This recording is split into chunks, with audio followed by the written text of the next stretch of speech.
Ashley is now 11 months. One more month to go before she turns 1. Hey guys, another cake order, another cake vlog. So for today's cake vlog nga ay 11 months of cuddles, giggles, and small but powerful milestone. At this age, baby might already be trying to walk, babbling more sounds, showing emotions through smiles and small gestures. This is the stage of discovery. Every sounds, every color, every texture is a part of baby's learning journey.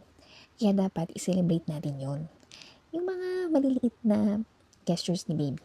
Like yung una pa lang siyang tumapa, una siyang ngumiti, una siyang sumimangot, una siyang umiyak, tapos yung unang paggapang niya at yung unang paghakbang niya, yung unang pagtawag niya sa'yo ng mommy or daddy. Diba nakakatuwang i-compile yung mga journey na yun? Kasi ang sarap-sarap balikan ng mga yun.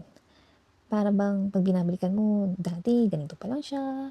Tapos habang tumatagal, medyo marami na siyang natututunan or marami na siyang sinasabi or marami na siyang mga salita na nadidiscover at natututunan.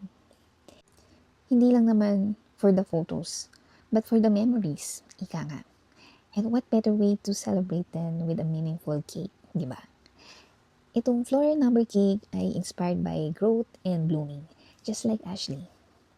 At alam mo ba, by 11 months, baby can understand simple instructions like bigay kay mommy or come here.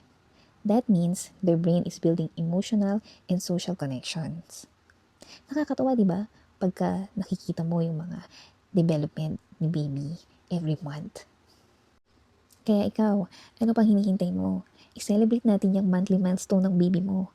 Mag-visit ka sa shop namin sa 749 E. Pantaleon Street, Barangka Drive, Mandaluyong City, and kindly look for Mel for reservation and bookings. Yun lang. See you sa next vlog. Bye!